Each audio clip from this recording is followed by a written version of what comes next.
अस्सलाम वालेकुम everyone, this is Malika Muskan. Welcome to my channel learn with Malika. So आज का टॉपिक है Hamlet by William Shakespeare.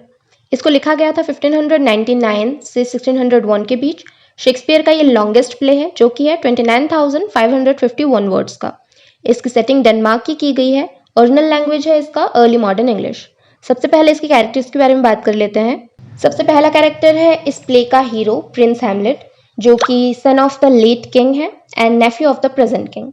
Claudius ये भी के प्रेजेंट किंग है डेनमार्क के, हैमलेट के अंकल लगते हैं एंड फॉर्मर किंग के ये भाई भी लगते हैं। Gertrude queen of Denmark Hamlet की मदर होती हैं एंड इन्होंने हाल ही में क्लॉडियस से शादी कर ली होती है। Polonius chief counsellor to the king. Ophelia Polonius की बेटी होती है। Horatio friend of Hamlet. Laertes ये पोलोनियस के बेटे होते हैं। वॉल्टीमैन एंड कॉर्नेलियस ये दोनों कॉर्टियर्स होते हैं। रोजनक्रैंस एंड गुल्डस्टन ये दोनों भी कॉर्टियर्स होते हैं एंड ये हैमलेट के दोस्त भी होते हैं।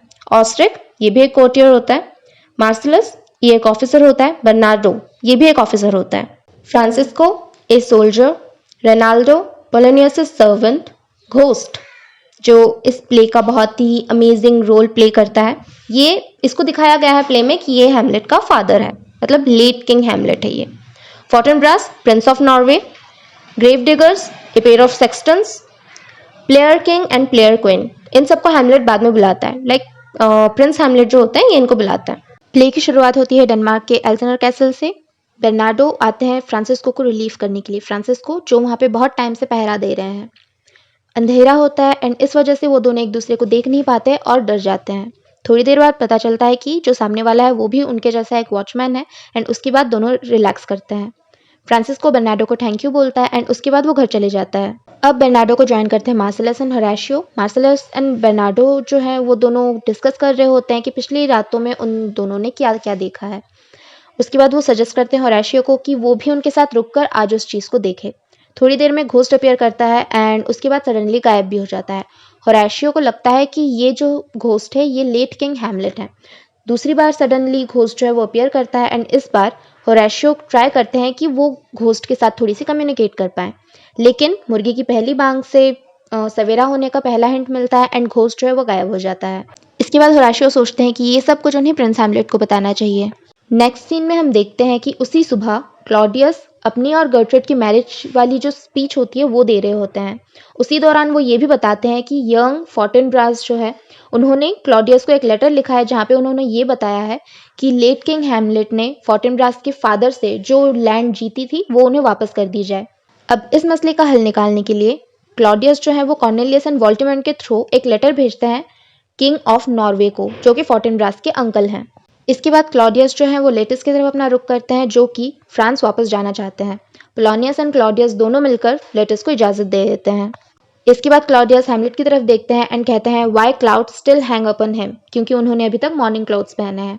गर्ट्रूड हैमलेट को सजेस्ट करती हैं कि अभी उन्हें ये ब्लैक कलर के जो क्लोथ हैं वो उतार देने चाहिए, लेकिन हैमलेट बिटरली उसे रिफ्यूज़ करते हैं। क्लॉडियस हैमलेट को कहते हैं कि अब उन्हें क्लॉडियस को अपना बाप मान लेना चाहिए, क्योंकि क्लॉडियस की मौत के बाद थ्रोन हैमलेट का ही होने वाला है। क्लॉडियस हैमलेट को कहते हैं कि उन्हें इतनी जल्दी विटनबर्ग वापस नहीं जाना चाहिए, क्योंकि उनकी माँ को उनकी ज़रूरत है। हैमलेट इस बात पे राज़ी हो जाते हैं एंड इस चीज़ को सेलिब्रेट करने के लिए क्लॉडियस गर्ट्रूड को अपनी तरफ फॉलो करने को बोलते हैं एंड एक कस्टम जिसका नाम है द किंग राउस वो अरेंज करने को बोलते हैं। इसके बाद अकेले में हैमलेट अपने पेरेंट्स के प्यार को याद करते हैं एंड विश भी करते हैं कि काश वो मर जाए। इसके बाद होरेशियो मार्सिलस एंड बेर्नार्डो हैमलेट से मिलने के लिए आते हैं। हैमलेट होरेशियो को पूछते हैं कि उन्होंने स्कूल क्यों छोड़ा। रिप्लाई में होरेशियो कहते हैं कि वो फ्यूनरल अटेंड करने के लिए आए थे, लेकिन हैमलेट डायरेक्ट बोलते हैं कि वो वेडिंग देखने के लिए आए थे। होरेशियो एग्री करते हैं। इसके बाद होरेशियो घोस्ट की पूरी कहानी हैमलेट को बताते हैं। हैमलेट राजी हो जाते हैं कि आज रात वो घोस्ट देखने के लिए उन सबके साथ जाएंगे। नेक्स्ट सीन में हम देखते हैं कि लेटस ओफेलिया को सलाह दे रहे होते हैं हैमलेट से प्यार ना करने के लिए। ओफेलिया उनकी सलाह को एक्सेप्ट करती है, लेकिन ये भी कहती है कि वो ऐसी उन्हें कोई सलाह ना दें जो वो खुद फॉलो ना करते हों। पोलोनियस एंटर करते हैं लेटस को फेयरवेल देने के लिए। वो लेटस को एडवाइस देते हैं कि वहाँ पे जाके लेटस को कैसे रहना है, कैसे बिहेव करना है, कैसे उनके मैनर होने चाहिए। लेटस वो सब एग्री करते हैं एंड वहाँ से अपनी विदाई ले लेते हैं। पोलोनियस ओफेलिया को पूछते हैं कि लेटस उनसे क्या कह रहे थे। ओफेलिया उनको सब कुछ बताती है एंड पोलोनियस लेटस की साइड लेते हैं एंड कहते हैं कि ओफेलिया को हैमलेट की जो फीलिंग्स हैं उसे रिजेक्ट करना चाहिए। नेक्स्ट सीन में हम देखते हैं कि हैमलेट होरेशियो एंड मार्सिलस घोस्ट का वेट कर रहे होते हैं। मिडनाइट का वक्त है।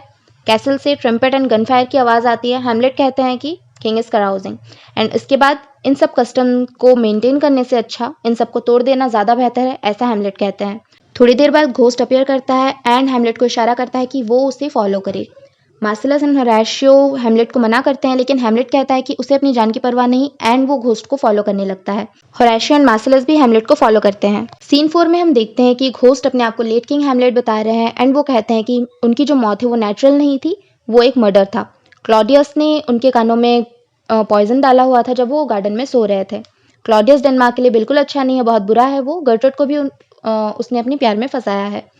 जो घोस्ट है वो हैमलेट को रिवेंज की मांग करते हैं एंड कहते हैं कि गर्ट्रूड को वो कुछ ना करे। सवेरा होने लगता है एंड घोस्ट वहाँ पे गायब हो जाता है। होरेशियो एंड मार्सिलस अब हैमलेट को रीच करते हैं एंड पूछते हैं कि घोस्ट ने उन्हें क्या कहा, लेकिन हैमलेट जो है वो बताने से साफ साफ इनकार करता है। हैमलेट होरेशियो एंड मार्सिलस को अपनी स्वॉर्ड की कसम खाने को कहता है कि उन्होंने अभी तक जो भी देखा वो किसी को नहीं बताएंगे एंड अब से हैमलेट एक मैडमैन बनने की एक्टिंग करेगा, ये बात भी कोई किसी को नहीं बताएगा। ग्राउंड से 3 बार स्वेयर इको होता है एंड इसके बाद मार्सिलस एंड होरेशियो कसम खा लेते हैं। एक्ट 2 सीन 1 पोलोनियस रोनाल्डो के हाथ कुछ पैसे भिजवाता है फ्रांस लेटर्स को देने के लिए एंड लेटर्स को स्पाई करने के लिए भी रोनाल्डो को वो कहता है। रोनाल्डो वहां से चला जाता है। ओफेलिया एंटर करती है। ओफेलिया बहुत ज़्यादा अपसेट दिखाई दे रही होती है। वो अपने फादर को बताती है कि हैमलेट बहुत ही अजीब बिहेव कर रहा है, इनफैक्ट उसने उसके साथ बदतमीजी करने की भी कोशिश की लेकिन कुछ कहा नहीं। पोलोनियस को लगता है कि हैमलेट की जो ये लव सिकनेस है ये उसकी मूडीनेस की वजह से हो सकती है एंड ये सब वो क्लॉडियस को बताने के लिए निकलता है। नेक्स्ट सीन में हम देखते हैं कि क्लॉडियस एंड गर्ट्रूड वेलकम करते हैं रोजनक्रांट्ज एंड गुल्डस्टन को एल्सेनल कैसल के अंदर। वो रोजनक्रांट्ज एंड गुल्डस्टन को कहते हैं कि वो हैमलेट का मन बहलाएं एंड हैमलेट की स्ट्रेंज बिहेवियर की वजह भी तलाश करें। पोलोनियस एंटर करते हैं एंड कहते हैं कि वॉल्टिमन एंड कॉर्नेलियस रिटर्न हो चुके हैं। वॉल्टिमन एंड कॉर्नेलियस एंटर करते हैं एंड कहते हैं कि किंग ऑफ नॉर्वे ने फोर्टिनब्रास को डेन्स की तरफ हमला करने से मना किया है एंड फोर्टिनब्रास ने जो अपनी आर्मी इकट्ठा की है उससे किंग ऑफ नॉर्वे ने पोल्स की तरफ अपना रुख करने का ऑर्डर दिया है। वॉल्टिमन एंड कॉर्नेलियस ये भी कहते हैं कि किंग ऑफ नॉर्वे ने क्लॉडियस से रिक्वेस्ट की है कि वो फोर्टिनब्रास की आर्मी को सेफ पैसेज दे डेनमार्क के अंदर से ताकि वो पोल्स में जाकर हमला कर सके। क्लॉडियस कहते हैं कि वो इस बारे में बाद में सोचेंगे एंड वॉल्टिमन एंड कॉर्नेलियस वहां से चले जाते हैं। अब पोलोनियस क्लॉडियस एंड गर्ट्रूड को कहता है कि हैमलेट ओफेलिया के लिए पागल हो चुका है। हैमलेट ने जो love letters and love poems Ophelia को भेजे थे वो सब वो गर्ट्रूड एंड क्लॉडियस को दिखाता है। अब वो सब मिलकर एक प्लान बनाते हैं। हैमलेट अक्सर कैसल की लॉबी की तरफ टहल रहा होता है। उस वक्त ओफेलिया को हैमलेट के सामने रख दिया जाएगा, बाकी सब छुप जाएंगे एंड देखेंगे कि हैमलेट का एंड ओफेलिया का जो रिलेशन है, जो हैमलेट की फीलिंग्स है, क्या वो सचमुच ओफेलिया के लिए प्यार है या फिर कुछ और। इसी दौरान गर्ट्रूड देखती है कि हैमलेट एक किताब पढ़ते हुए इसी तरफ आ रहा है। पोलोनियस कहता है कि उसे हैमलेट से बात करनी है एंड क्लॉडियस एंड गर्ट्रूड वहां से चले जाते हैं। पोलोनियस हैमलेट से बात करने की कोशिश करता है लेकिन हैमलेट पोलोनियस को फिश मॉन्गर कहता है एंड इरेशनली उसके क्वेश्चंस के आंसर्स देता है। हैमलेट पोलोनियस की ओल्ड एज का मजाक उड़ाता है। पोलोनियस को लगता है कि हैमलेट पूरा का पूरा पागल हो चुका है एंड वो अपने प्लान को अरेंज करने के लिए निकल पड़ता है। रोजनक्रांट्ज एंड गुल्डस्टन एंटर करते हैं। हैमलेट उन्हें देखकर बहुत खुश होता है एंड उनकी आने की वजह पूछता है।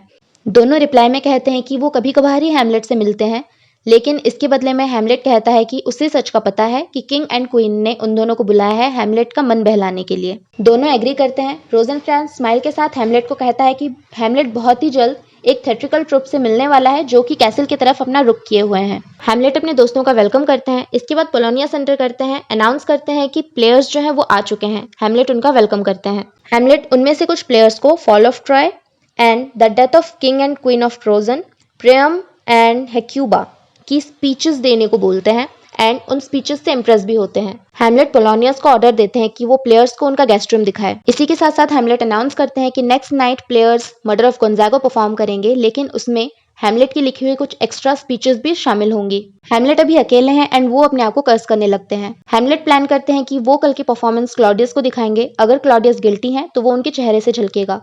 गाइस, डिटेल समरी की वजह से वीडियो बहुत लंबी हो रही है, इस वजह से आगे की डिस्कशन हम नेक्स्ट वीडियो में करेंगे।